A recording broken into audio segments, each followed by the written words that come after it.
Good morning and welcome back. Trinidad and Tobago, non-communicable or chronic diseases.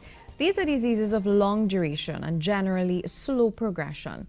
The four main types of non-communicable diseases are cardiovascular diseases like heart attacks and stroke, cancer, chronic respiratory diseases such as chronic obstructive pulmonary disease and asthma, even diabetes. This morning we are speaking with an official from the IDB Health Sector Specialist, Ho-A-Shu, and Dr. Maryam Richards, Technical Director at the Ministry of Health. Both organizations are working together to implement an innovative loan focused on population-wide behavior change interventions, much needed to curb a global epidemic of non-communicable diseases. Good morning and welcome to you both. Morning. Good morning. So we are dealing with something that is so common, non-communicable diseases, lifestyle diseases. So we'd like to first of all talk about the prevalence in this region of non-communicable. How detrimental is it in Trinidad and Tobago and the region, would you say? Non-communicable diseases constitutes 80% of deaths in Trinidad and Tobago, and it's the leading cause of death in the region, in the CARICOM region. So it's a significant disease burden, and it actually costs our government over 6 billion TT dollars annually to treat the diseases. Wow. So I want to talk a little bit now, of course, this being so major as it is, led to this collaboration. Tell us about the collaboration. Well, the collaboration was based on the IDB's protection and nutrition framework, where our mandate is improving lives. So because of the epidemic of chronic disease, we were happy to partner with the Ministry of Health and to do something different so that we can really do some behavioral change to reverse this trend. All right. So tell us about some of the work, the work that led to the collaboration. Tell us about some of the work that you've done as a result of the collaboration in order to curb this impact. Well, we came up with a program called the Health Services Support Program, and it really seeks to address the NCDs, or non-communicable diseases, and the related risk factors such as obesity, tobacco use, physical inactivity. And we came up with a number of innovative ideas, and one of them is a behavioral change campaign where a fair amount of resources have been allocated to that.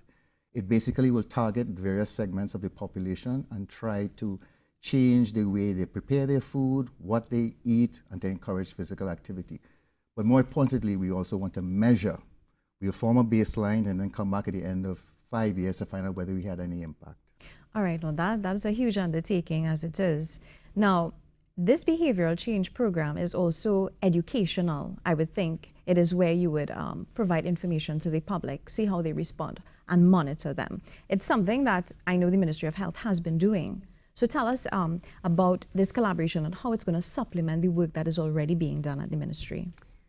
The Minister of Health on May 3rd of 2017 launched the National Strategic Plan for the Prevention and Control of Non-Communicable Diseases. The concept behind this was one of personal responsibility, and his slogan has been Healthy Me, Healthy You, Healthy T&T. So the Ministry of Health is engaging the bank in terms of the support for this program in activating certain elements of the non-communicable diseases strategic plan. So the bank itself has assisted the ministry in the financing for the program, and the program's main component, which constitutes about 60% of the program, of the activities in it, is really concerned with activities to reduce NCDs. We are looking at activities mainly around behavior change for the population as well as medical professionals. And that's a different, that's what makes this program a bit different from others before. In terms of population-wide measures, we are targeting young children, and through the Healthy Schools TT initiative and the Healthy Youth initiative, because we are aware of the significant increase in childhood obesity within recent times, I would say over the past 5 to 10 years. As far as medical professionals are concerned, we have put a lot of emphasis on the formulation and training of national guidelines to guide how patients are treated and to ensure that the service delivery from the healthcare aspect of it in the community health centers and in the hospitals is carried out in such a way to reduce the burden of NCDs and to reduce childhood obesity.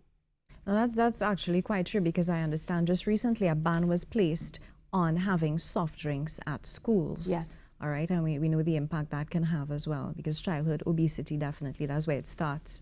I want to talk about lifestyle and behavior change. When we look at behavior change, I mean, we talk about exercise. It's something that people are not too pleased about. You have to take some time out of your busy schedule. You're tired and exhausted, and you have to go to the gym and work out.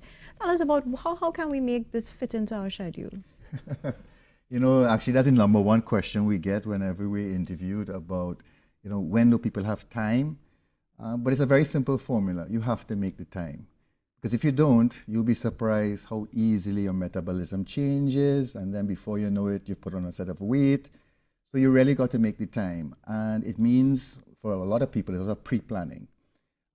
We are hoping that we can work with the Ministry of Youth and the Ministry of Education, where they set up a number of programs encouraging youth, and by extension the adults and adolescents, to get involved in exercise, and also to encourage a general exercise mode for the country. We know it's no walk in the park, no pun intended, but we expect to get a good feedback because this is so important to address. Talking about walking, a lot of the times people say, well, my job entails a lot of walking, and that's enough exercise I get for the day. What response? How do you respond to that? Well, the experts say that that's great. Walking is the number one exercise, but it has to be supplemented with good eating habits and also plenty of rest, and make sure the food is prepared in a particular way. Good eating habits and plenty of rest. Doctor, you care to share with us a little bit about what are some good eating habits? When we speak about good eating habits, and in the context of non-communicable diseases, we are looking at a diet that is low in salt intake. We're also looking at a diet that's low in fat, and I would extend that to one in which you observe the levels of carbohydrates and cholesterol. So yes, for a hypertensive patient or one with high blood pressure, salt intake has been shown to be the greatest factor that affects your blood pressure. And there are studies that have demonstrated that a decrease in salt intake over time results in a decrease in blood pressure. As we were on that topic, one of the programs, or one of the activities in the Health Support Services program is actually to conduct a nationwide survey to identify what our prevalence of risk factors are. That is, what percentage of our population has a salt intake that is above what is recommended. We are also going to look at the transaturated fats to see what percentage of our population has that sort of intake. And the reason being that when we look at these sorts of factors, it can guide how we go about the behavior change, exercise. So if we see that there's a significant burden of diseases due to salt intakes, we can now look at reformulating guidelines for meals and really looking at encouraging behavior change from the population. As part of a healthy diet as well, we would like to discuss alcohol intake with our patients, because excessive alcohol intake does increase the risk of hypertension and its associated complications. With respect to diabetes, the same sort of guidance should be recommended, but in diabetes, of course, we are looking at a low sugar intake and having foods such as the carbohydrates like ground provisions and so forth that do not spike your blood sugar after you have them. It's important to know that diabetes, hypertension, and high cholesterol or dyslipidemia are all related, and that they amplify the effect of one amongst the other. So when we are looking at a healthy diet, we tend to recommend a sort of holistic approach to all our patients. Fruit intake. Yes, and then there's fruit intake. And that's an area that we've fallen short on locally. Definitely. I mean, we live in a Caribbean country, yet we tend to fall short, I don't know if it's culturally or otherwise, again, behavior change, on fruits and salads. Yeah. And sometimes the cost of purchasing healthy foods and organic foods tends to be a barrier, and that's something a lot of my patients would come to me and say, it's expensive to eat healthy, it's cheaper for me to buy processed food, or it's much more convenient. And we need to really partner with the Ministry of Agriculture and the Ministry of Education, the Ministry of Sports and Youth Affairs, to really encourage people to shift their habits. We need to have new guidelines and policies regarding the nutritional content of meals, for example, in the school feeding program and so forth, to encourage and increased consumption of fruits and vegetables. Now, we talk about, you mentioned culture there, and that is very interesting because the typical breakfast in Trinidad and Tobago looks like flour. Yes. You know, you're not really getting a lot of what it is you take for cholesterol, oatmeal and that kind of thing. Tell us what the breakfast should really look like, what a healthy breakfast should look like.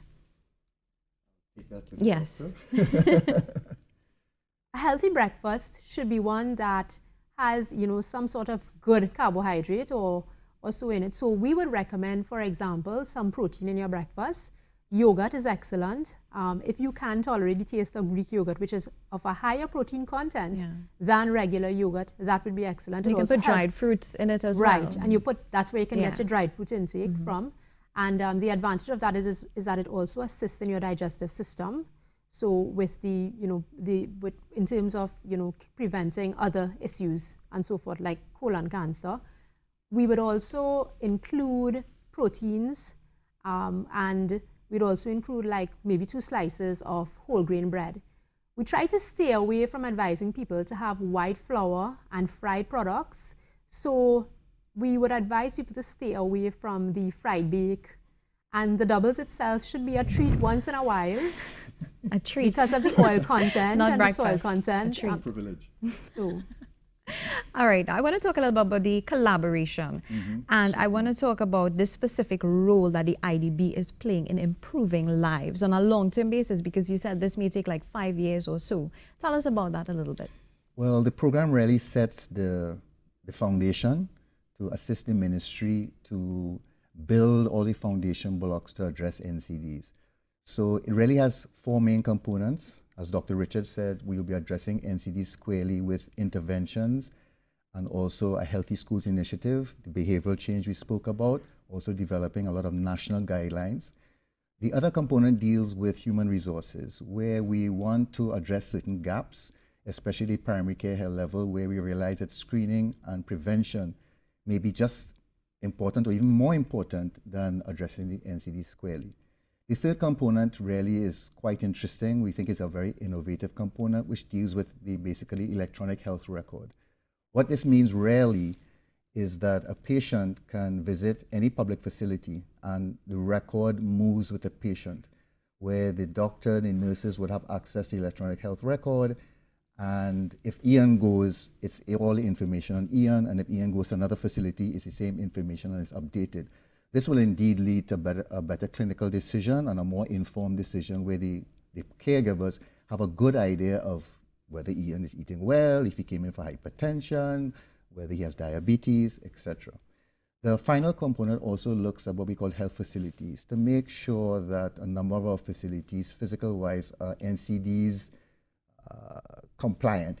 What I mean by that, a setup to treat the NCDs, big waiting rooms, and allowing patients to feel comfortable, and also areas where a team can work together without being restricted. So basically, that's how we intend to approach it in a very holistic manner. I should add that the success of this program really depends on what we call a multi-sectoral approach, where it is whole of society and whole of government, which means that we have to involve private sector, civil society, like the NGOs, etc., government, and as Dr. Richards said, Ministry of Education, Ministry of Agriculture, Ministry of Sport and Youth Affairs. It's really all hands on deck, because it is a far-stretching epidemic and it requires a really holistic approach if we plan to be successful. Now, if all goes well, how soon can we see this actually happen, where you have an electronic health? That's a big deal.